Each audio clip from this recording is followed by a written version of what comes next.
of a Q&A session at the end of this presentation, then we can surely bring that up. So the subject that I intend to talk about today is the topic that I have chosen for myself is regions in conversation, translations between Indian languages.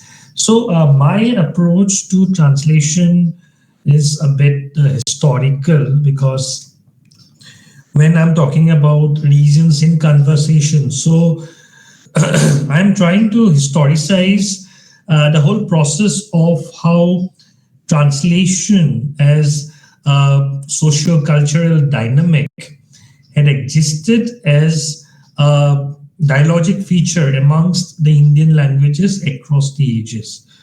So, because translation, as we understand now in the present context, we primarily look for equivalence. Then this is the present focus on translation, is to have a near faithful rework, unless it's overtly stated that this is not a translation but a reworking. But when we talk about translation of a work from a source language to a target language, we usually presuppose a kind of a faithful rendition about rendition of words across languages, so that meanings originally intended in the source language, they are transferred. It's transferred without distortion, without any kind of violation into the target language. This is a usual expectation, right? But if we try to historicize the process of translation and try to project it to the pre-colonial period, because this is my area of study, I basically am concerned with the study of pre-colonial literary cultures. So this is what I work on, and my observations on translation, and particularly if we take examples from the translations of the epics, right? Because those have formed, they are sources of a lot of literary works which have happened in Indian languages across the last 1,000 years or so. Something that Sheldon Pollock, in his magnum opus, The Language of the Gods, in the World of Men, talked about, the beginning of the vernacular millennium, when around the 10th, 11th century, when there were recasting of the Sanskrit epics in the language of the people. So considering the Ramayana, for instance, we know that these versions in the vernacular, I can give some examples, beginning with the Kamba Ramayanam in Tamil, to Ramachandra Charita Purana or the Pampa Ramayana in Kannada in the 12th century, followed by the 13th century Sri Ranganatha Ramayana in Telugu. These are the early Ramayanas, and then coming to a Ramayana written in Assamese in the early 14th century, Madhav Kandali Saptakanda Ramayana, that happens to be the first retelling of a Ramayana in a North Indian language that happened in early 14th century. Now, taking example from Madhav Kandali, the Assamese the poet who retold the Valmiki Ramayana, he notes at one point in his epic that his intention is to tell a people's tale instead of a divine revelation. He says, I'm quoting from Assamese, it's like Doibamani Nohi itu lokiko hai kotha. This is not a divine tale of a divine hero, but instead this is the narrative of the people. Lokiko hai kotha. So what is important is to understand how the deconstruction of the text-centric primacy of the source text happened within what Pollock refers to as the Sanskrit cosmopolitan culture, and how they were subsequently replicated into the vernacular literary space. So, because see, across Indian history, what we have found the Sanskrit cosmopolitan culture, followed by the Persian cosmopolitan culture, and then now presently we have English, as these were languages where to and fro translations were thought of as one which would help in the dissemination of the text to a larger audience, right? So, for example, during the Mughal period, we have extensive Persian translations of even Sanskrit texts. In fact, if I'm not wrong, the Bhagavad Gita reached the English audience through the Persian translation. If I'm not incorrect, right? And so, in the modern age, what has happened? English has become the language where translations usually take place, because that is where the text moves farthest from the original point. David Damrosch, he sort of defines that a translation is successful when it depends on the distance covered by the text from its point of origin in translation. So if a text is, say, produced in Assam, right? So if it gets translated into Bengali, it will reach Bengal. If it's translated into Hindi, it will reach possibly the North Indian belt. But if it's translated into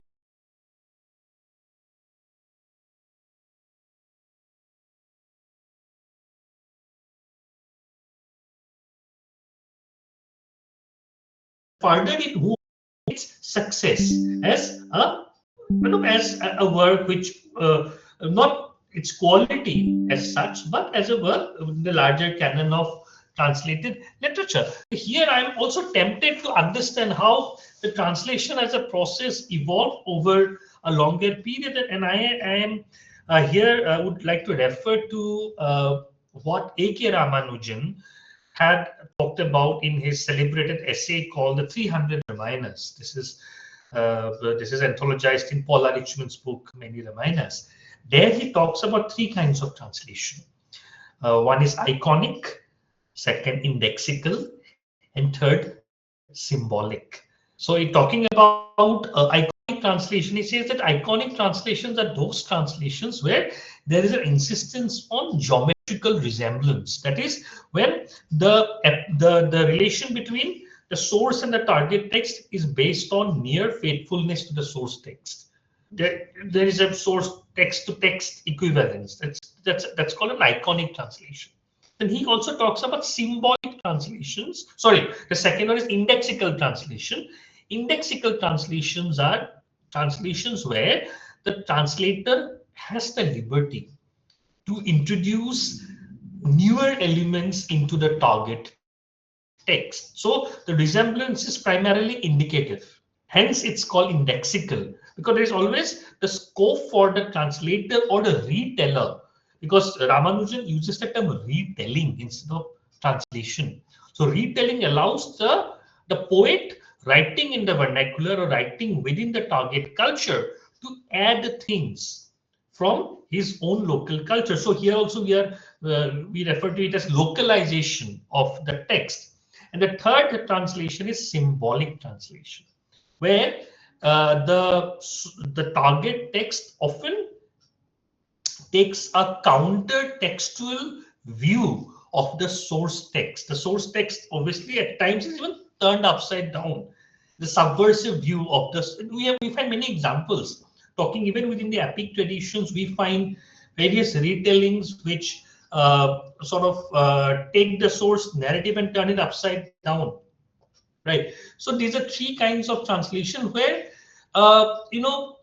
the whole cultural area of what is India has an endemic pool of signifiers which go into the making of these texts across languages. So when I'm talking about regions in conversations, so what I intend to convey is that these regions have been in conversation over a very sustained period of time, and how colonial modernity and subsequently the nationalist projects of the 20th century, how it led to a sort of a regimentation, sort of a breakage in the way these literary culture, the literary linguistic cultures used to converse. So therefore, there are complex and pervasive ways in which these pre-colonial narratives have left their traces upon both the tangible and intangible cultural heritage of the country. I'm tempted to give the example of the Hir Rancha narrative.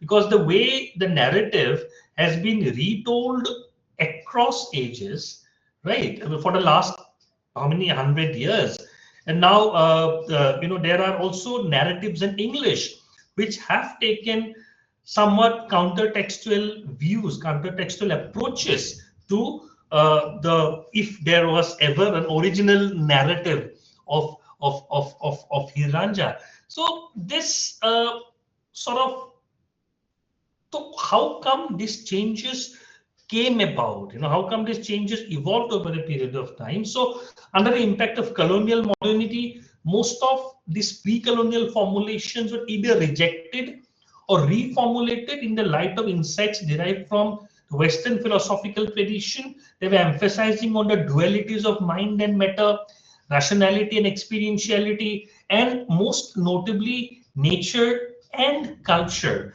So what happened within the canonization, that the processing in the early years of the 20th century, when literary histories began to be written in a very rational, positivist way, a, a, certain divisions were created between genres of literature, classifying certain literatures as folk, classifying certain literatures as being in the classical model. So what they have done, they have actually created certain artificial barriers within literary works which had existed in a sort of a harmony, or sort of in a very integrative manner in the pre-colonial period.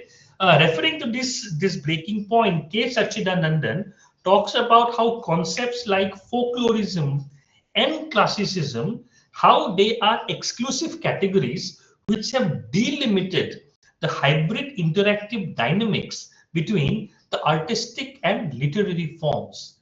There is therefore the need to develop a more context-sensitive approach, which is at once pluralistic and reflexive. So I will give some examples to show how within the pre-colonial literary culture, these conversations were more localized and how they contributed to the construction of a very pan-Indian epic culture, which is not essentialistic but very pluralistic and diversified. I'll give three examples. I'll take three Ramayanas. One is the Assamese Ramayana. Then if I can take the example from the Krittivashi Ramayana, and the third example will be from the Tulsi Ramayana, the Ramcharitmanas. Now, in the Kandali Ramayana, which is the Assamese Ramayana, the poet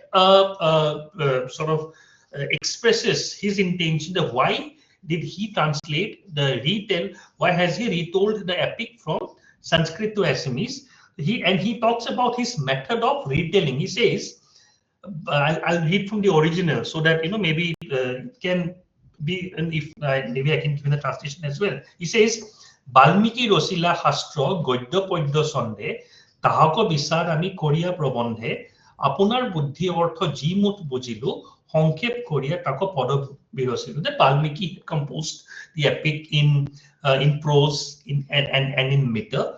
So understanding those, as per my own understanding, I have retold the epic, and what I have done, I have selectively condensed and expanded portions based on my own understanding of the epic.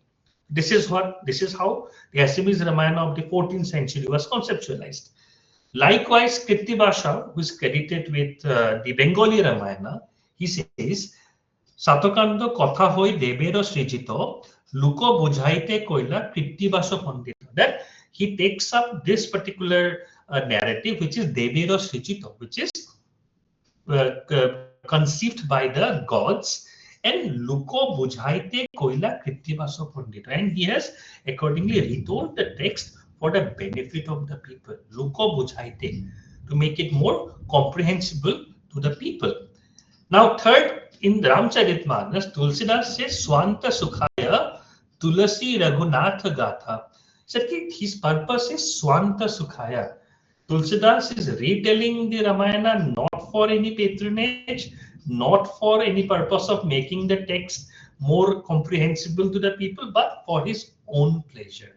Swanta Sukhaya, for his own pleasure. So this brings us to the fact how the purposes, the motives of the translator, how they contribute to a very nuanced and a located context sensitive understanding of the way translation works have happened across centuries.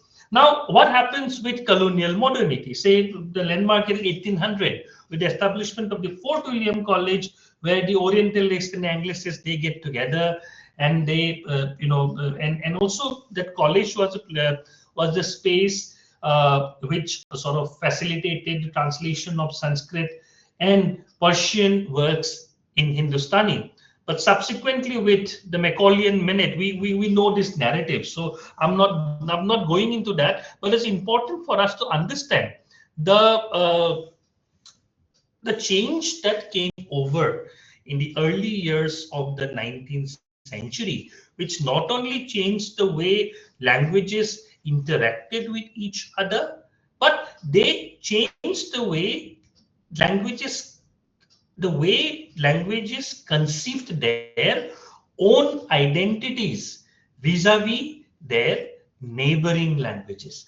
So, and obviously, one major factor is was the emergence of English, right? So, a major preoccupation with the English translation of modern Indian writings is dealing with the aspect of foreignness. Beginning, that was a problem, but obviously, English has been now sufficiently indigenized in the Indian context, but obviously, as was shown very meticulously in the first presentation by Kanwal Dhaliwal sir, that there has been a problem of finding exact or even approximate equivalences to enable the near fullest appreciation of the literary cultural resonances embedded within the source languages. So that has been a problem which have remained still potent and worthy of attention. Now, if we compare these two sides of translation, one is translation into English and also translation amongst the Indian languages, it becomes obvious that the translation between Indian languages is an easier act, considering the fact that the problem of finding linguistic or cultural equivalence within the Indian context is more or less mitigated.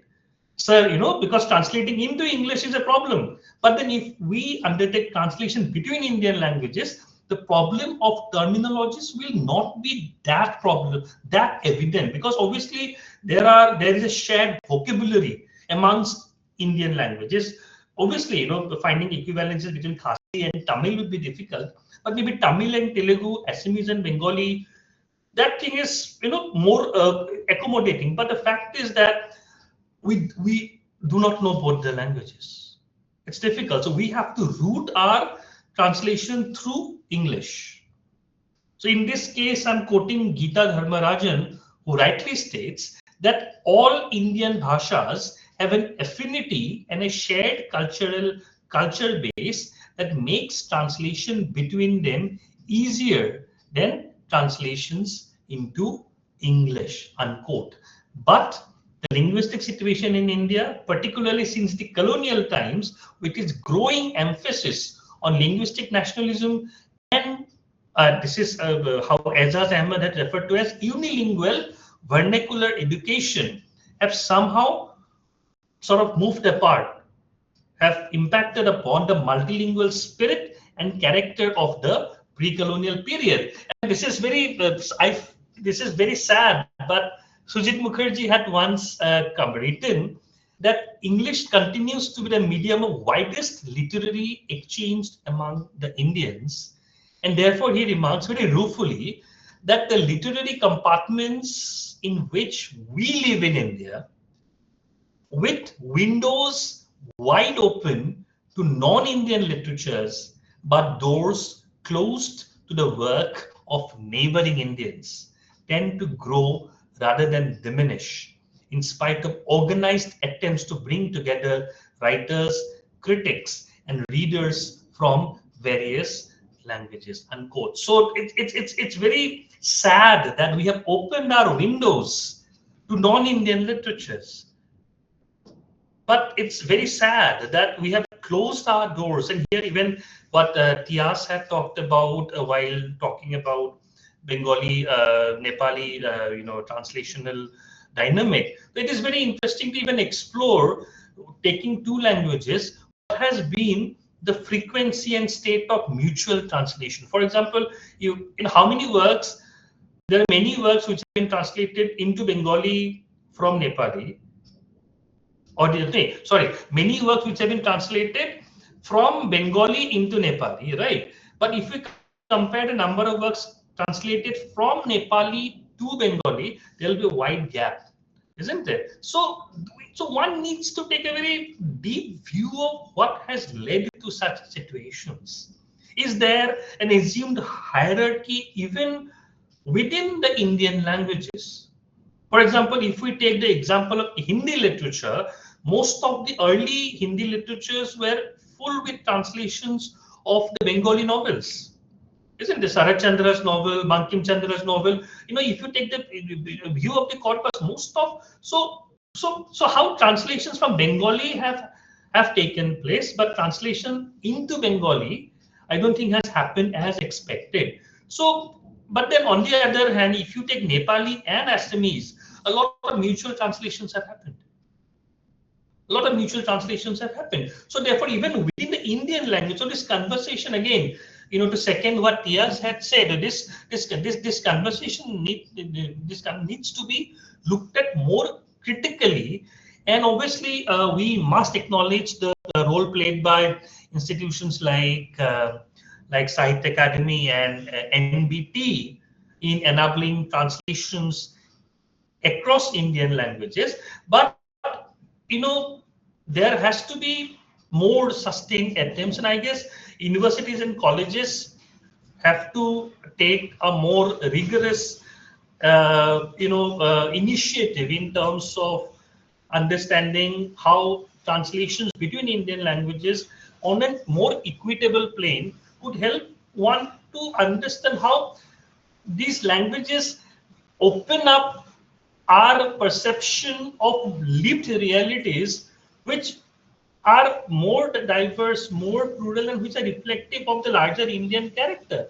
So I guess, and also departments like Comparative Indian Literature, which I am part of, have to take more concerted action in this regard, because translation into English is a very easy way out in a way, because easy way I'm not saying in terms of effort, but in terms of assuming a readership. If my novel is translated into English,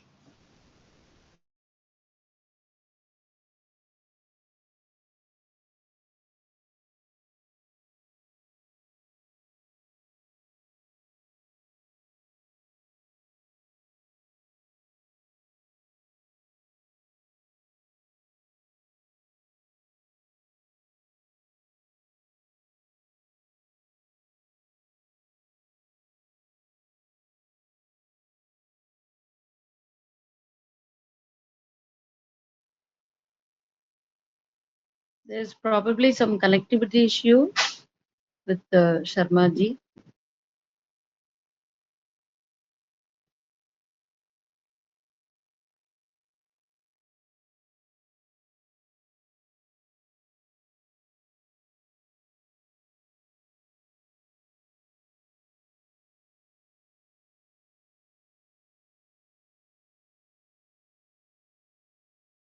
hello, am I audible? Yes, sir. I'm sorry, there's a storm has started here in Gauhati, so the internet, got disrupted. I've logged in from my mobile. So this is basically what I intended to convey through my presentation.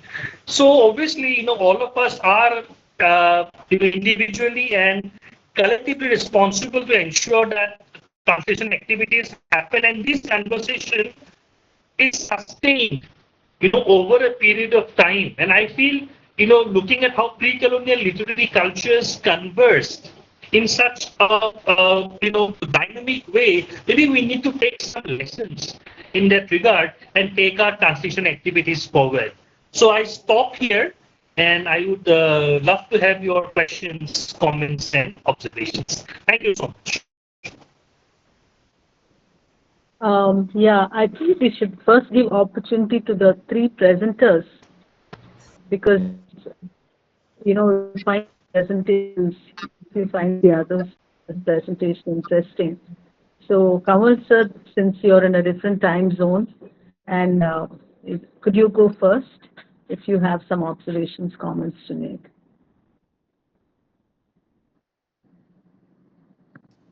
First of all, I would like to inform everybody present here that I might have to leave about 10 minutes.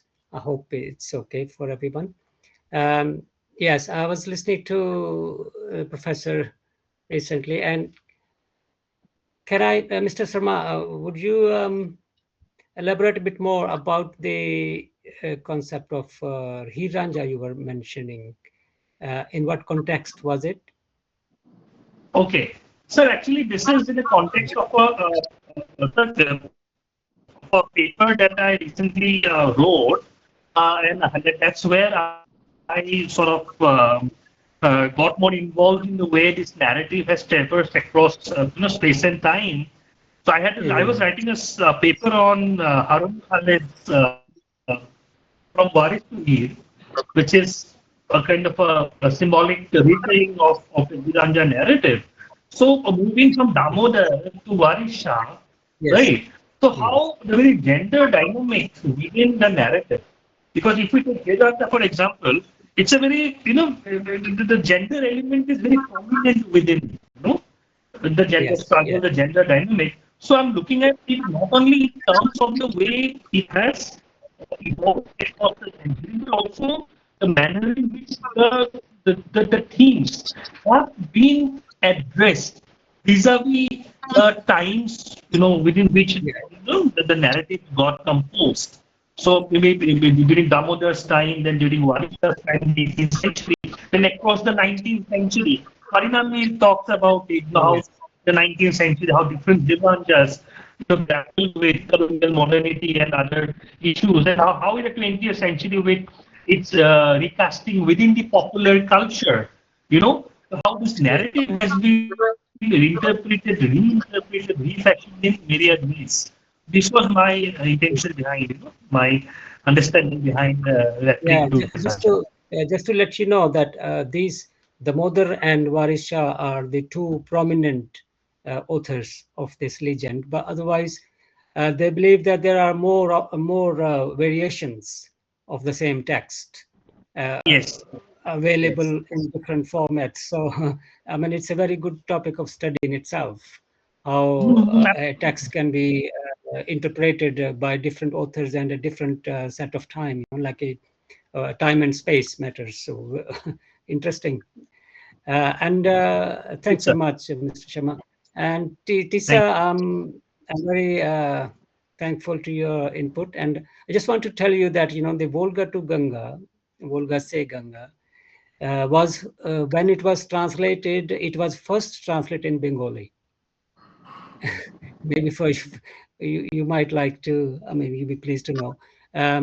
It's good that the Bengalis have been, much advanced on that stage. There's always been receiving the revolutionary aspects of literature and other aspects of revolutionary kind of life. So, and then Marathi and probably Tamil. I don't know in which year Tamil was translated, but Urdu, English, and Bengali, they were translated within a few years of actually it coming out in 1940. Thank you. I was aware of the Bengali translation. Did not know it was the first one. Also, Yes. it's interesting to note that I also mentioned Kamla Sankritan, who wrote a number of critical pieces on Nepali literature. She happened to be Rahul Sankrityan's partner in his later life. Yes, she actually has completed his autobiography. So the last volume of his autobiography, Meri Jeevan Yatra, actually is not written by him, because I am the translator of his autobiography, and I am going through it now. We are almost like halfway done. So the last volume, which is actually written by Kamala Sankirtan herself, even it says Meri Jeevan Yatra. But when I'm going to translate, and this is important, when I'm going to translate that last part, I will not call it the same as the previous volumes, Meri Jeevan Yatra, but I would say it Sankirtan, Rahul Sankirtan ki Jeevan Yatra, written by Kamala Sankirtan, because that's how it is. Yes. Because you see, so yeah, Kamalaji's contribution, and being a Nepali herself, uh, obviously it all actually the credit goes to the Mahapandit. Obviously, if you know the biography and the life of both of them. Yeah, thank you. A question to Mrs. Sharma. What is you mentioned 3 types of translation. The symbolic one, right? I want a few examples. It will benefit the students too. If you could give a few examples that are quite popular, I mean, at least.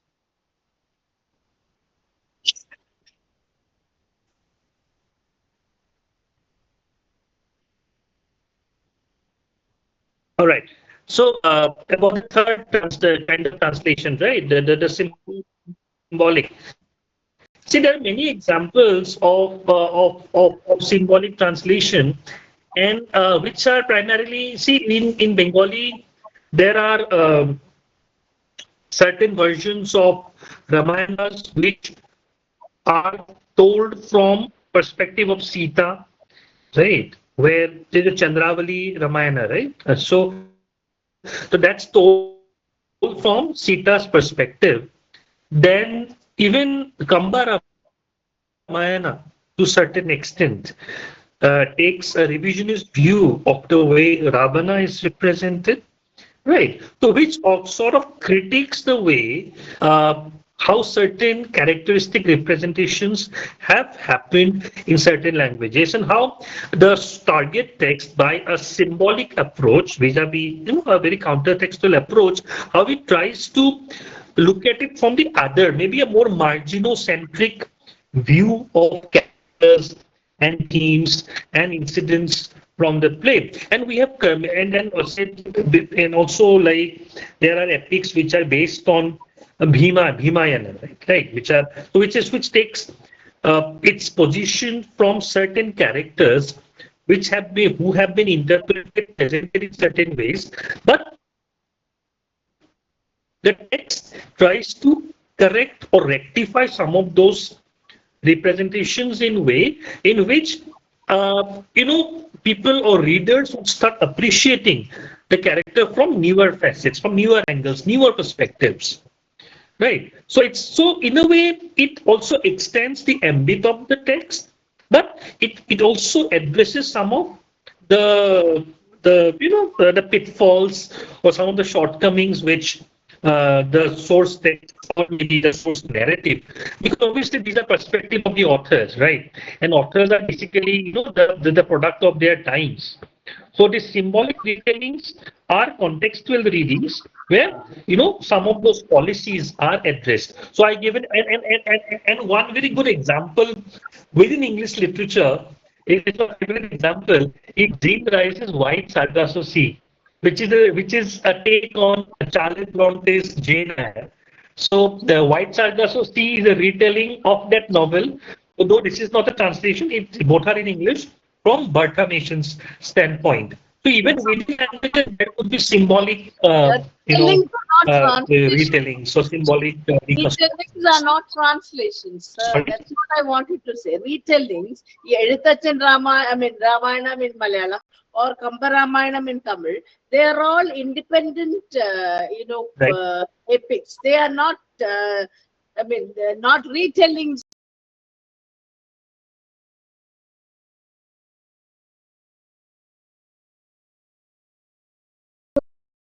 That is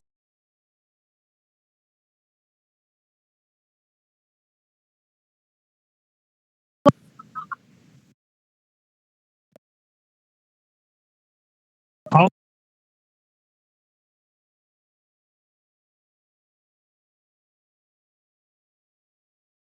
you define translation as?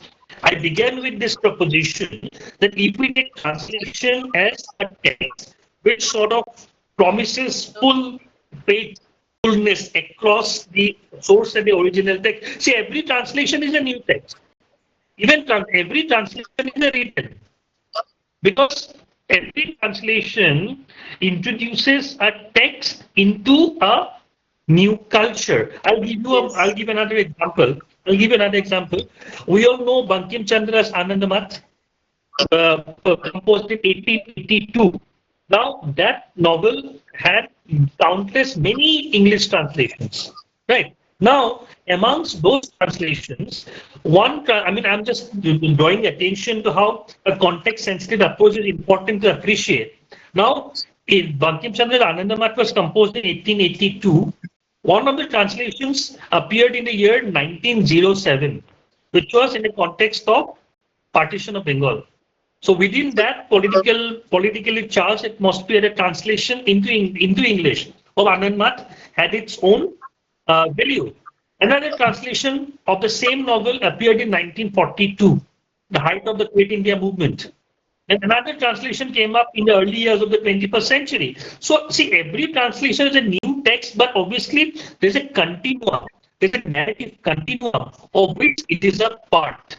So whether it's Kamba Ramayana or Malayalam Ramayana or Assamese Ramayana, they are part of this larger Ramkatha narrative tradition. All of them are so, and so translation also needs to be understood within that narrative continuum. Because no text is independent. There are traces. There will be traces across texts. Right. So translation and retelling is one kind of translation. But then to understand what is retelling, we need to expand the definition of translation from being a very monolithic category towards being a more dynamic and conversationalist category, a more dynamic category rather than being a monolithic one. This is what I think about translation. Anything else? So I just want to appreciate your point about multilingualism and how the people veer towards translating into English of a foreign language rather than a regional language. Do you think is this market driven or it is cultural cringe? I guess both.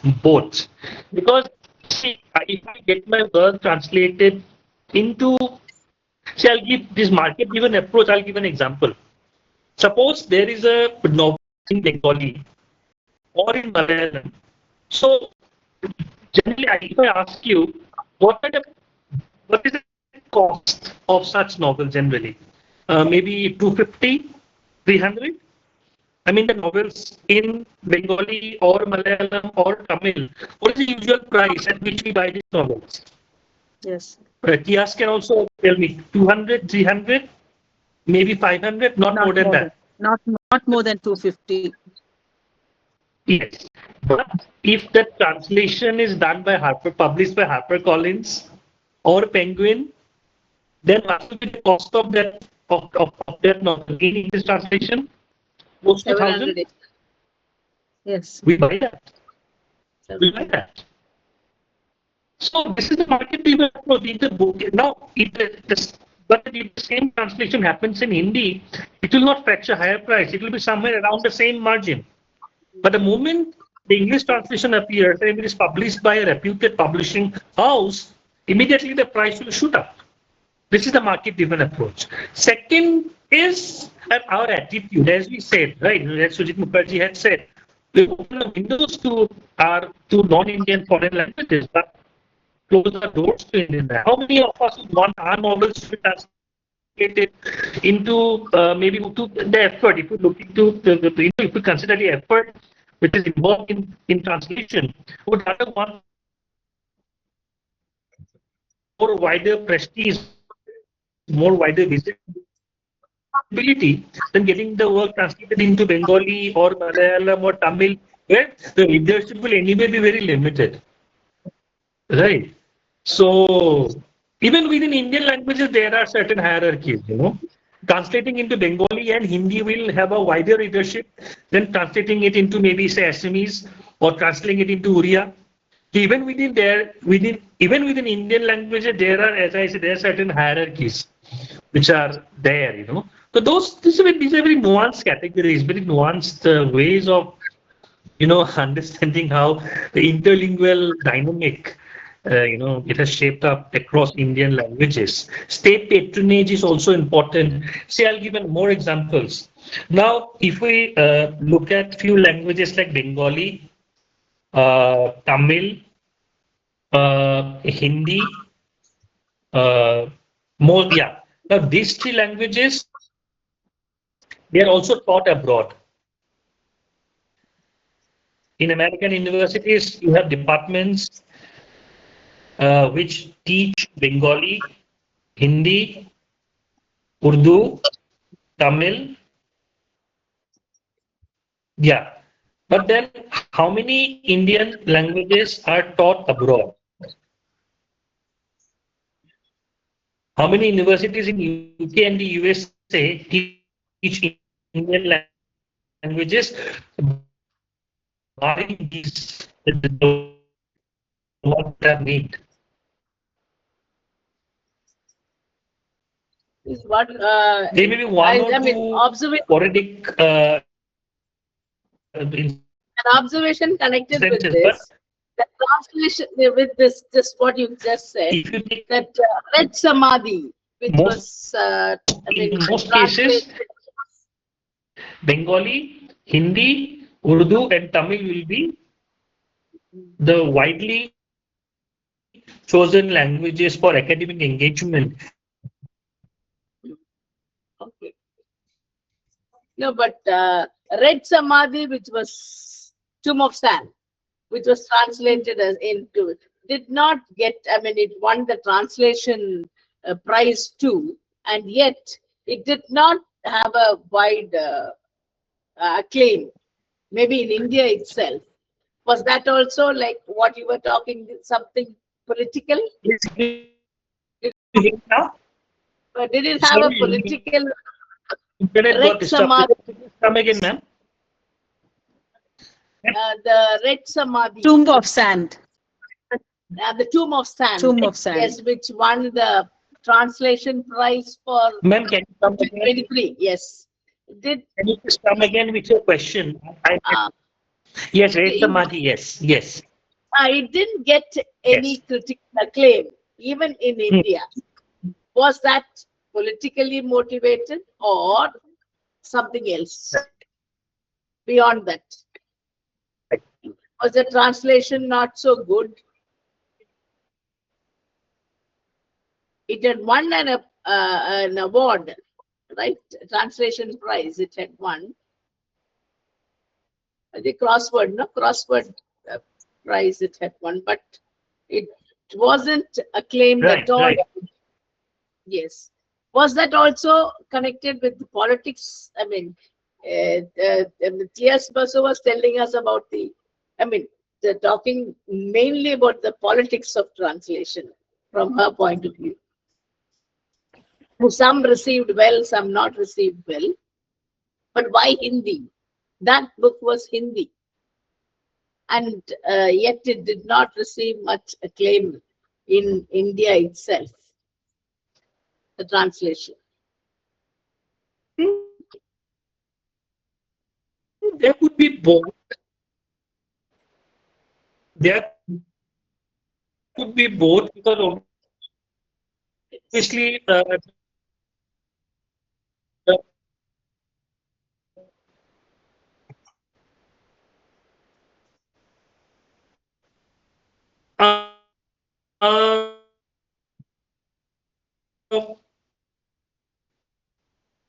well, it's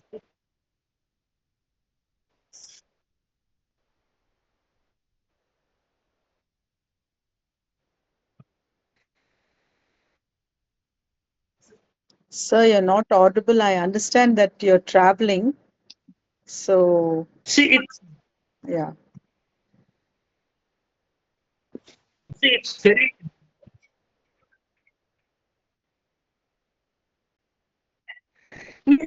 This is very.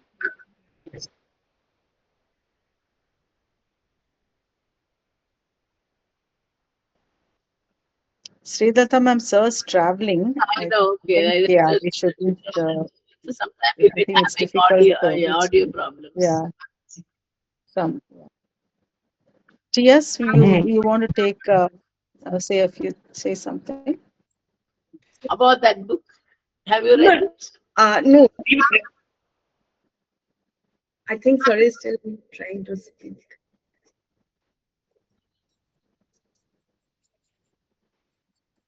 Hmm.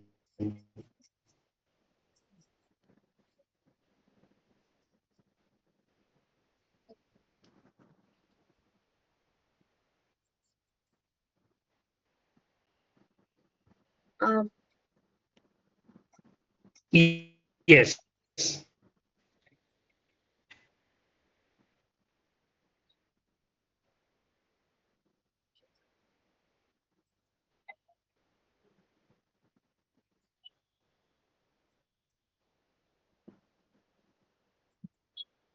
so we cannot hear you at all.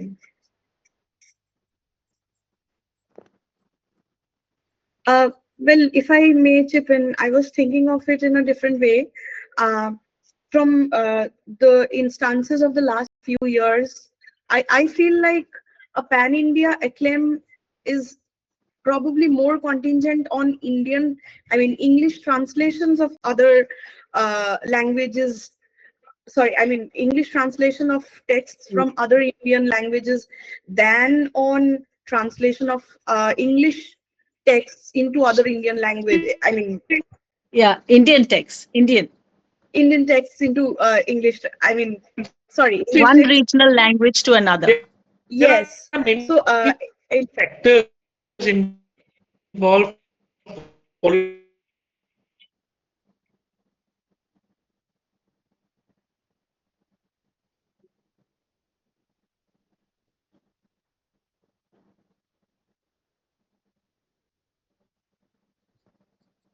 I think he got disconnected.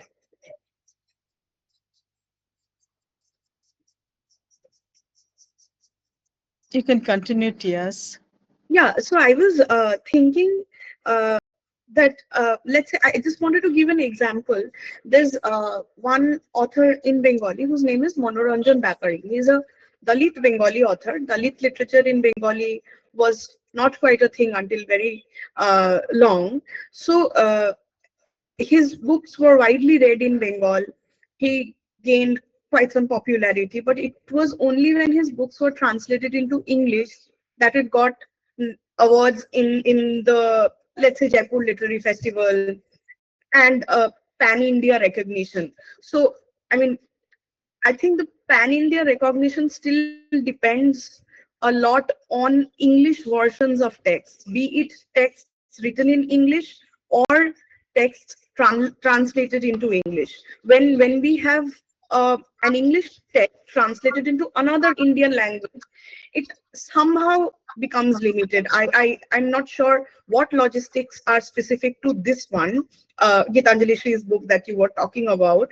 But I mean, when it, let's say, one popular English book translates into Bengali or Hindi, that the reception of that specific translation, I mean, I think it's more limiting than how an English version of a book is received in the Indian context.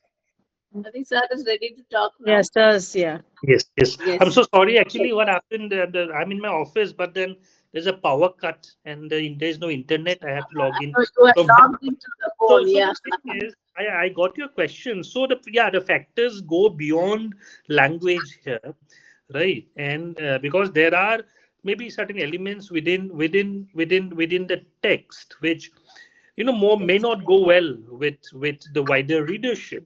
Hmm. So while on the one hand, and also see translation, this whole process of translation, one also requires time for certain works to get appreciated. They may not get instant appreciation, but over a period of time, when these works sort of start resonating with the changing socio-political sensibilities, right? But then it may be belated, but some appreciation do come at a point in time. It may not be instant success, but obviously in due course of time, when issues begun to be seen in a different light, then yeah, then that English translation or any Hindi translation may find newer acceptance. So this is very relative to the time and context. Okay. Say, for example, the recent Nobel Prize, the latest Nobel Prize winning author, Krasznahorkai. I mean, his novel, the latest one, it was written in almost in the 80s. It got translated in English many years later. Okay, so translation also happened across a period of time. The necessity should be felt by the translator to translate one particular text. So these are very time and space-time contingent factors. We cannot really say that this book hasn't really found acceptance within a particular period of time, but it may find some relevance. It may find. See, it's just like movies, right? Certain movies may not be instant box office hits, but they will slowly and steadily gain the acceptance of audience over a period of time. So something similar happens with literary works and translations in particular. Thank you for I can one example to come back to us. I can give an example from a translation that I did. I translated a short story from Assamese to English. And that short story initially appeared in Assamese in the 1970s. It's Gobor by Bhavendranath Soikia. So it appeared in an anthology of translated stories which deal with the theme of medical science. So this story is about heart transplant.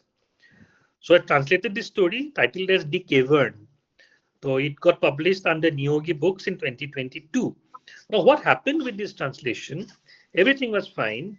At the last moment, I get the message from the editor stating that the publisher has reservations about this story. I said, what kind of reservation? Then he tells me that there are certain racial overtones within the story. Certain elements are racist because this particular story is situated in apartheid South Africa. So there are certain derogatory references to, it's part of the narrative to the colored people, to the colored community. So so that story cannot go as it is. We have to censor. We have to take out those references. So I had to. It's my translation of an Assamese story, which was written way back in 1970.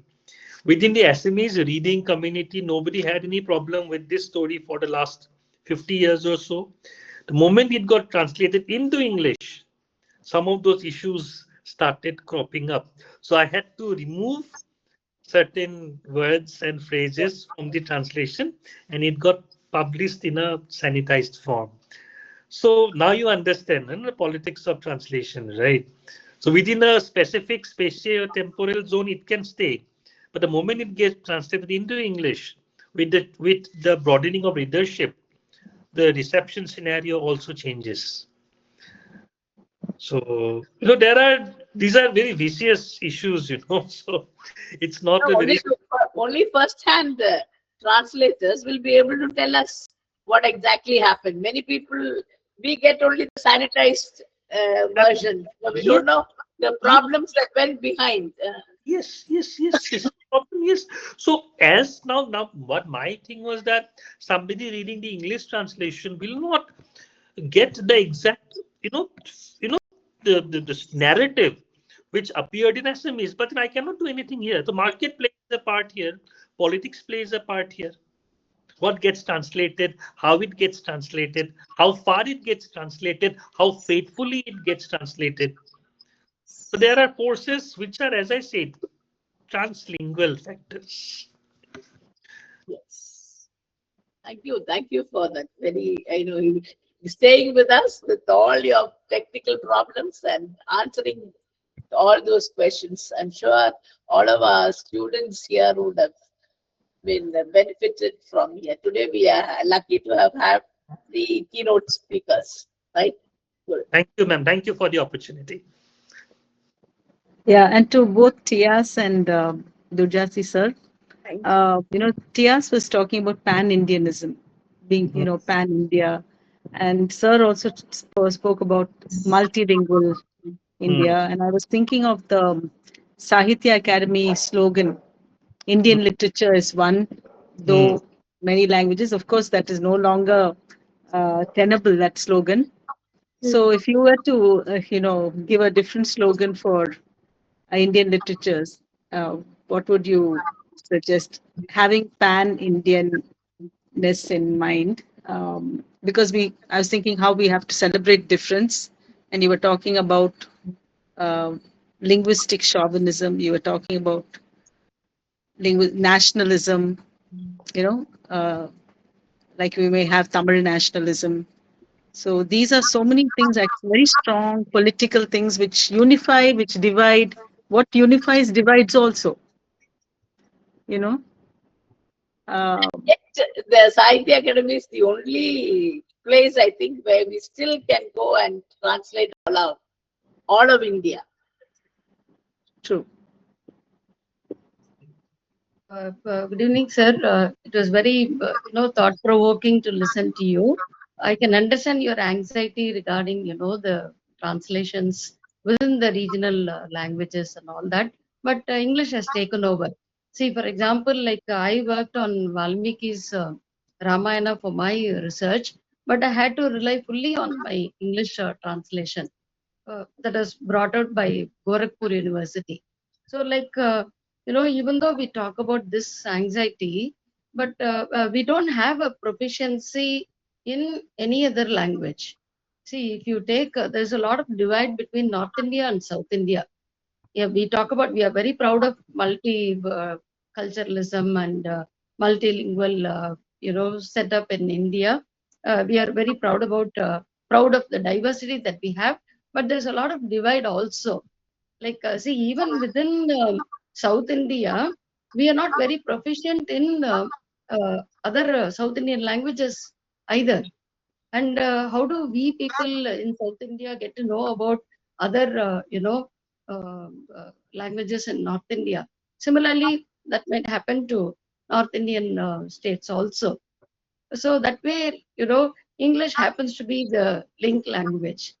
So we just can't help it. We are in such a position that we need to accept it, accept the reality. But you sound very positive, sir. I really appreciate. Maybe things will change over a period of time. So how do we, first we have to promote, the learning of languages, Indian languages. Only if that happens, this dream also will come true. So that's my understanding. Yes. The How can we contribute to? How can we contribute to that?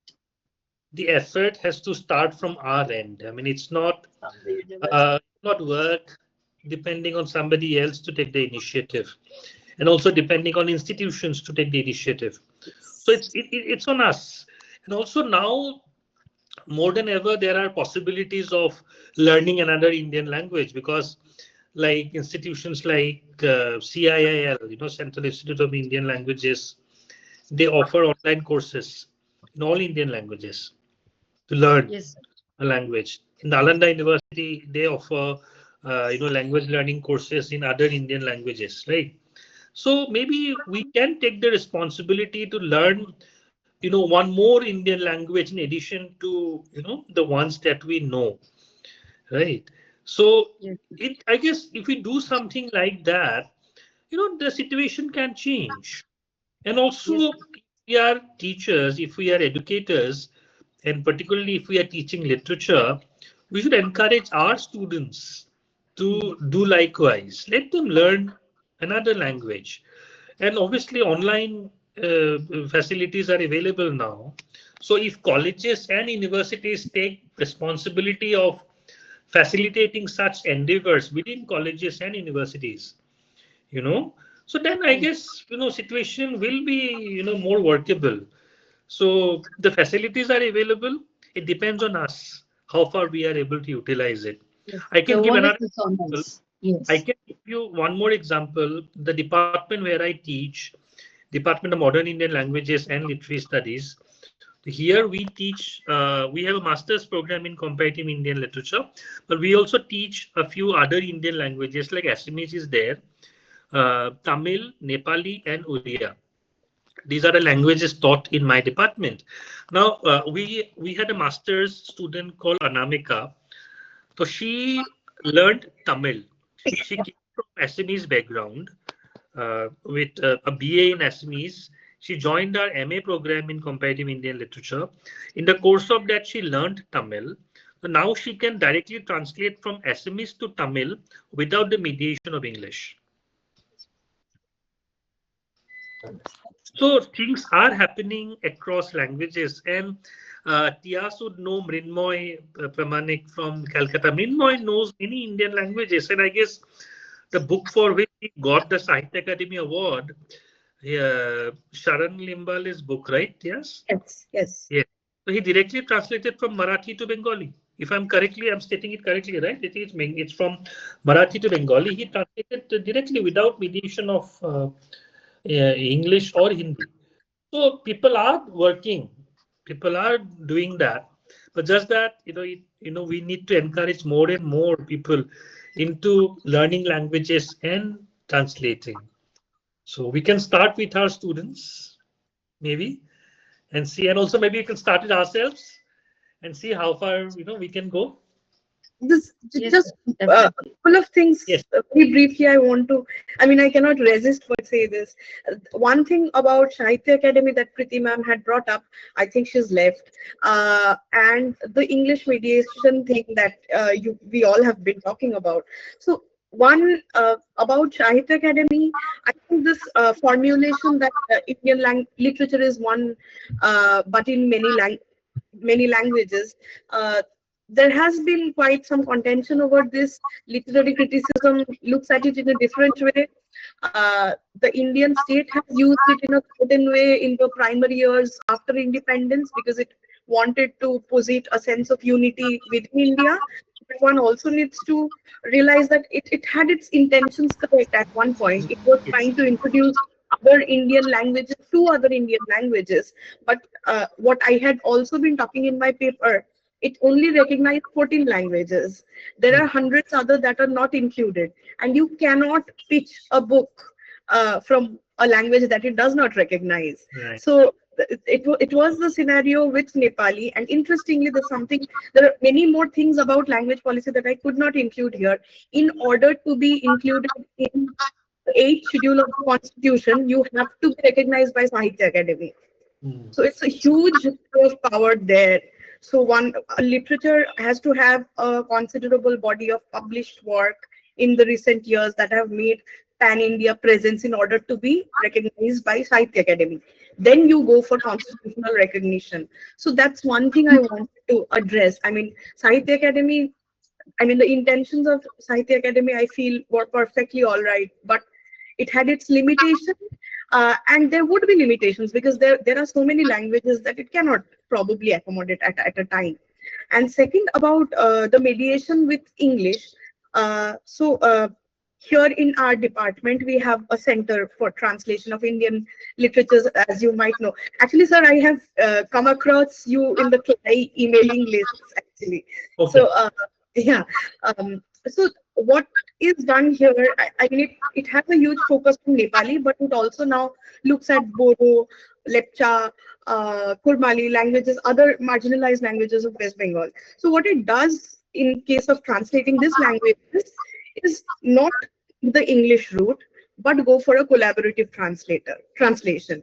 So you have one translator from the target language, you have one language expert from the source language, and these two people work together, communicate in a common language, that they prefer, be it English or and arrive at a translation. So there have been the Bengali translation of the Nepali short stories that I referred to have also been done in similar ways. There were two residents from students from a college in Darjeeling who came over to Jadavpur and stayed for 6 months, and they sat together with Bengali translators and translated the stories.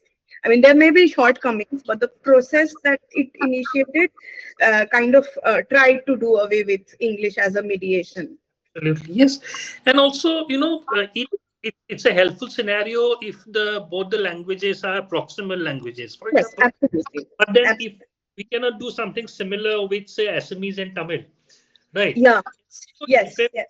the site of translation. For example, a place like Delhi, for example, Delhi University, it will be easier to find students from all parts of the country, right? Because always there will be somebody speaking Tamil, somebody speaking Malayalam, but then it will be difficult to find somebody here in Assam, so to identify who knows Malayalam. So, problems are there, but obviously now with the online accessibility, I guess the more and more collaborative translations should be undertaken, and maybe online one can do. I mean, but then, yeah, but what we need is a more sustained engagement with it, right? Yes. The need of the hour. Very true, sir. Yes, very true. So And that even what was, thing is very yeah. inspiring. Shayantonda, who is sort of at the helm of taking the activities forward. So I follow. Actually, Sorry? he's my supervisor. Oh, For you my, are okay. but Perfect. I work on a different topic for my PhD. That's Right, different. right. But I know what he's working on. So yeah, so this is very encouraging, and yeah, I mean, it's something that should be done, across languages, across spaces throughout the country, in whatever way possible. So, yes, shall we call it a day? Like we'll wind up because we have crossed. It's a very interesting topic. Yeah, of course, no, but we have time constraint also, so we may have to wind up. We meet sometime later. So, Jeevita, Sure. can you have a formal close? Thank you so Jeevita? much. Yeah, Yes, ma'am. for staying Thank you, Dr. Sharma, for that insightful talk and for highlighting the importance of dialogue between Indian languages and through translation. As we come to the end of today's symposium, I would like to thank our distinguished speakers, Mr. Kanwal Dhaliwal, Ms. Tyas Basu, and Dr. Dhurjjati Sarma for their enlightening presentations. I also extend my sincere thanks to the PG and Research Department of English, Queen Mary's College, and the In Tandem Research Club for organizing this enriching academic event. Thank you all. Thank you to all participants for joining us this evening and contributing to the discussion. Have a wonderful evening. Thank you. Thank you so much. Thank you. Thank you. Good night. Hope to reconnect soon. Thank you. Yes, yes, definitely. Thank you. Thank you.